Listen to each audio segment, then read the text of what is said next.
All right, folks, what is going on? Welcome to the First and Frame Rate Show. I am VF Baller. This is episode 391, and we're going to finish off the week talking some Atlanta Falcons football.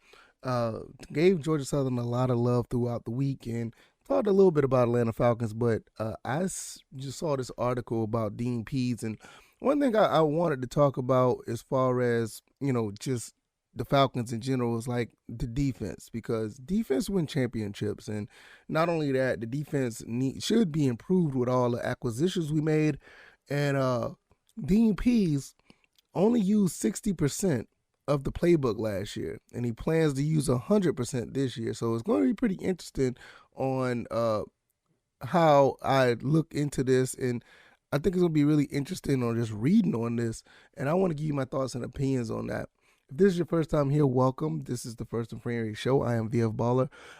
I can be found on YouTube, Rumble, also on Anchor, Stitcher, Spotify, Apple, and Google Podcasts. And thank you guys for all the support. You guys have been amazing so far, just throughout this entire off season. I mean, all the support that you guys been showing, and all the attention you guys been, bringing, to the show. I cannot thank you guys enough. So let's go ahead and get into this. We're 9 episodes away from 400. That's pretty cool. And like I said, man, it's just awesome. Let's get into this once again. First of all, if you see the picture on the screen, I like that hat by Dean Pease. I need to find a way to get one of those. And I actually like the hoodie too, but that hat is really, really nice. According to Pro Football Talk, Dean Pease only ran 60% of the defense last year. He plans on to use up to 100 this year.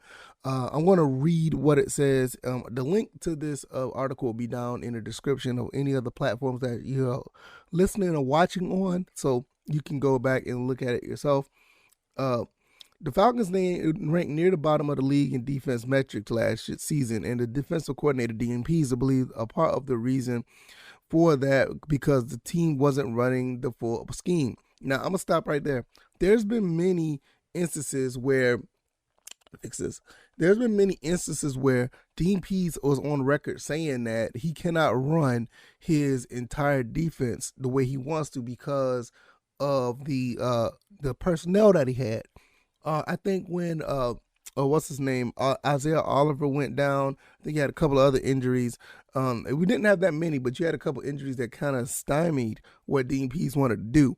I think Isaiah Oliver was one of the main injuries that we had last year that kind of messed things up, because Isaiah Oliver was able to play really well in the nickel, which kind of opened up a lot of things as far as other guys in the secondary that were going to blitz, because in the beginning, Dean Pease wanted everybody. If you were on defense, you was going to blitz at some time. But you got to have the personnel to do so. And if you don't have a solid nickel corner, or if you just don't have a solid, you don't have solid corners in general, you cannot free another person up to, blitz out of the secondary. So that was one of a few other situations where we just we were not able to run the defense like we could have. So that was a part of it. Dean Pease was hired. I'm getting back to the article. Dean Pease was hired by the Falcons after they named Arthur Smith as their head coach last year, and said, yeah, he felt they were going to do some things last year. We were probably going to, hold on, this is read wrong. There were some things last year that we were probably going to be able to digest and be able to do. As a result of the short time everyone had to learn the defense, the Falcons brought in a number of new faces on defense last year, but Dean Pease believed we can add a lot more and be a little bit more aggressive this time around. This is exactly what I was saying. Now he brought in more personnel, and they brought in more personnel, and now they'll be able to do a little bit more. But at the time, they brought a bunch of new faces, and they thought that, they're going to be able to do something, but they had to learn the defense. But not only that, like I said, all of our cornerbacks just was not fit to run it like they wanted to. So, I mean, I remember like in preseason, we had a few times where some cornerbacks were blitzing, and it was a couple of players that actually looked pretty good. But as the season went on, you realize who could do what and who was available, and the pass rush on a defensive line wasn't even prominent. So even with that being said, you can't free up other guys to blitz everywhere like Dean Pease wanted to. But, now this time around, he said they could believe they could be a little bit more aggressive. Dean P said, I kind of know that guys are back. I kind of know that the guys that are back kind of know what to expect. You know what we're really looking for. Last year, I say we put in at the end of the year maybe 60% of the defense that we really wanted to run. This year is going to be 100%. The Falcons was able to go 7-10 beside the shortcomings, yada yada yada. You already know how that goes. That has nothing to do with what I was talking about. But like you said, guys that are coming back, okay, that's cool. Those guys are going to be knowing. Now you got new guys that's going to be in, and I think they're going to be able to do pretty good with this defense because the guys on defense that we picked up are pure athletes. Evan Kete, Rashad Evans already know the defense. You got guys like Troy Anderson. I mean, that kid can do everything. I wouldn't be surprised you see him punting or something. It's just he could do a lot. And then you end up getting Casey Hayward. Like he pulls a lot of guys into this team. Well, he didn't, but the front office pulled a lot of guys into this defense. And when he said he wants to go 100%, I think that now you'll be able to do so. Then you have Isaiah Oliver coming back. You have other guys that are going to be ready to go. We just signed like 2 or 3 more defensive tackles. You still, had a handful of linebackers, and I don't even need to talk about A.J. Terrell. He's going to be fine where he is. The main thing is I just want to see how this defense is going to be implemented properly when it gets to 100%. I want to know if they'll be able to do that because when you look at the scheme of things, Dean Pease's defense is not necessarily overly complicated, but you just need the right personnel to run this defense. You need some athletes. You need some guys that are going to be big, fast, and strong. You're going to need some guys that can hit some people. You need some people that can tackle. You need some corners that can cover. Because if you get corners that can cover, you will be able to free up some of these defensive backs that can go in and go into blitz.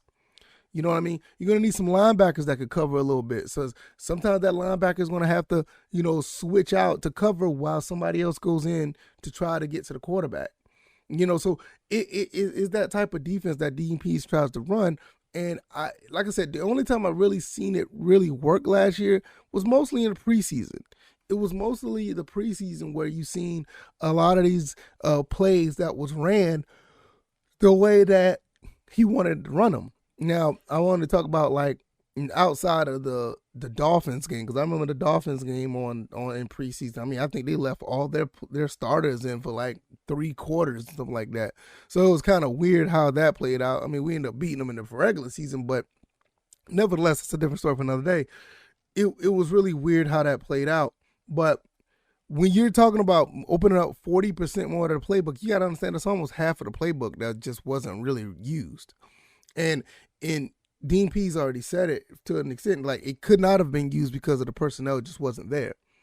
You just have that situation where these guys just weren't able to be in a position. I remember one time I was in a press conference, and I don't know if it was the infamous press conference Dean Pease had where he went off, but I remember it was one press conference that he said that, you just can't run certain plays because the guys either are not ready or they just aren't able to they just don't have the personnel. You just can't run it because the guys that's not in the position to do something. So at the end of the day, when you get all these guys back, or when you add new players or new pieces or new personnel, you add more things to the scheme, then you'll be able to say, hey, now we can run this way. Now we can run it that way. Now we're going to be able to put things in place to disguise and, manipulate and, confuse defenses. And I think that right there is a big boost to what we can do defensively. Because like I said, at the end of the day, the defense, I don't care what anybody says, the defense wins games for you. Everybody want to say offense. It sounds good, but I'll say 85% of the time, defense win games for you. And I will always lean on that. Now this is an offensive driven league, which it will bode well for a defense to be really good, because if your defense is good and can stop offenses, you already got the battle won over pretty much every team in the league, because everybody wants to score a lot of points. The league wants teams to score a lot of points. Now, if you just have a defense that can stop another team from scoring points, you can go a long way. I mean, you just look at the Super Bowl. You know, the Super Bowl was pretty tight until the end, and all of a sudden everybody was trying to score points. Same thing with when the Rams played the Buccaneers. You know, or you look at any other game pretty much in the season, you don't see like defensive battles. You don't see the defensive struggles. You're going to see teams that's constantly trying to score points. If you can, and I said this earlier, I said this on Twitter like 3-4 months ago. If you're able, if you're able to stop a team and you're able to hold them up to 2 scores, maybe 3, and that's saying maybe 3. But I'm saying if you hold a team to 2 scores, you're going to win, probably 12 games. A lot of these teams that are winning 12, 13 games, they're basically outscoring teams now. Now, you have some teams that have some pretty decent guys on defense. I'm not saying there's no defense out there at all, because some teams do play defense. But most of the time, you don't see too many teams that are averaging, 12, 14 points giving up a game. That's almost unheard of nowadays because of the offense is so good. But if you can get a team that can give up 2 to 3 scores, I think you're going to be in really good shape to win football games. And I think with Dean Pease, his intellect when it comes to defense can make that happen, but he's going to need the personnel. And if you don't have the personnel, you're going to end up in a situation where you're running 60% of your defense. You're going to be in a situation where you can't run certain plays. And some of these plays may be really good, and some of these plays may be really helpful when it comes against, certain offenses. But if you don't have the personnel, the play is just going to fall apart. The plays are just not going to work. If you don't have the guys with the acumen and the intellect to understand the defensive plays, these guys are going to be out of position. These guys aren't going to be able to, execute the game plan the way that Dean Pease, and even on offense, even Arthur Smith on offense and his offensive coordinating, you may not be able to do that. So it's really all onto the personnel at the end of the day. Can the personnel go on the field and implement 100% of the playbook? Because Dean Pease is there. He's ready to. I know Dean Pease has been ready to put it out there from day one. But last year, with everything that's been going on, he realized some guys on the team just could not handle it. They could not run it. They didn't understand it, and they had to simplify and take out 40% of the defense. So now he feels that, based on this article from Pro Football Talk, they're going to be able to run up to 100%. And I think they'll be able to. Once again, before I get out of here, I will say, when you bring in an Ebikete, Grady Jarrett is still here. You got other defensive tackles that are coming in to play. Ogundeji's maybe he'll be on the other side. Rashad Evans, Troy Anderson, Deion Jones. You got some pretty good linebackers, to be honest with you. There's some guys I haven't even mentioned. Michael Walker, for instance. You got guys that can play, the linebacker position. And you turn around, you got these other guys that are playing in the secondary. He might be able to do this. He may be able to pull. And you know what? I will also say, if it's not 100%, I'll say it'll be at least 90. I think he'll be able to implement 90. So that's going to be really interesting. Really interesting to see. If you like this commentary, hit the like button, share this podcast, subscribe to the channel if you haven't already. It's Friday, everybody. Enjoy your Friday. Find something to do with your friends or family, or hell, even with yourself. Go out and do something. Enjoy the weekend. We all do things throughout the week. We always running around, finding things to do, make money, work. Some of us are in school. Find something to do, fall back, and enjoy the weekend. If you haven't already, go ahead and click those links to YouTube, Rumble, Anchor, Stitcher, Spotify, Apple or Google Podcasts. Subscribe and Also, down in the description and other avenues, as far as all my links and everything, you can go there. And if you want to support and donate to the channel or the podcast, that helps. We're growing, and it's all because of you guys. You guys make this go. I can sit here and talk to myself all day, but you guys come and listen. So I'm talking to you guys, and it just makes it all worthwhile. It makes me want to continue to do this podcast. I can't thank you guys enough. I'm going to get up out of here. You guys enjoyed the rest of your weekend, or the beginning of your weekend, and I'll see you guys on Monday.